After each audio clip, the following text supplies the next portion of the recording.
புதுச்சேரி கூனிச்சம்பட்டு அரசு தொடக்கப்பள்ளியில் 4ஆம் வகுப்பு மாணவனை தலைமை ஆசிரியர் செந்தில்குமார் காதை பிடித்து நகத்தால் கீறியதால் மாணவனுக்கு ரத்தம் கசிந்ததாக புகார் எழுந்துள்ளது. இதுகுறித்த கூடுதல் தகவல்களுடன் இணைகிறார் செய்தியாளர் கிருஷ்ணா.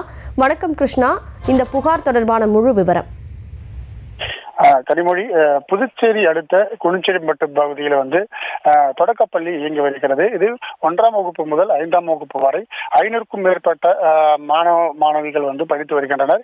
இந்த பள்ளியில் 13 ஆசிரியர்கள் ஆசிரியர்களாக பணியாற்றி வருகின்றனர். இந்த நிலையில நேற்று மாலை பள்ளி மாணவர்கள் விளையாடி கொண்டிருந்தனர். அப்பொழுது ஒரு மாணவன் 4ஆம் வகுப்பு படிக்கும் மாணவன் பள்ளி மாணவி மீது மோதியதாக கூறப்படுகிறது. அதன் அடிப்படையில் அந்த பள்ளி மாணவி கீழே விழுந்து அடிபட்டதன் காரணமாக தலைமை ஆசிரியரிடம் புகார் கொடுத்துள்ளார். அதன் அடிப்படையில் தலைமை ஆசிரியர் அந்த மாணவனை கூப்பிட்டு ஏன் இது மாதிரி விளையாடி கொண்டிருக்கிறார், அவர் மீது மேல் வீழ்ந்ததன் காரணமாக அவருக்கு அடிபட்டு உள்ளது அப்படின்னு கேள்வி எழுப்பியுள்ளார். அதை அடுத்து அந்த மாணவனை கூப்பிட்டு கிட்டே அருகாமையில் வர வைத்து அந்த காதில் அவர் அவருடைய நகத்தின் மூலமாக அவர் கிள்ளி தண்டனை கொடுத்துள்ளார்.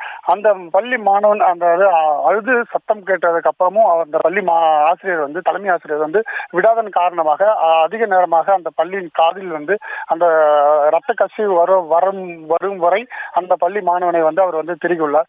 இதனை அறிந்த அந்த மாணவன் கடும் அழுது சத்தத்திலே அவர் வெளியேறி வந்துள்ளார். அந்த பகுதியில் இருந்த பள்ளி ஊழியர்கள் அந்த பள்ளி மாணவனை உடனடியாக அழைத்து முதல் உதவியாக அவருக்கு ஆயில்மெண்ட் வைத்துள்ளார். செய்திகளை உடனுக்குடனும் துல்லியமாகவும் தெரிந்து கொள்ள சப்ஸ்கிரைப் பண்ணுங்க.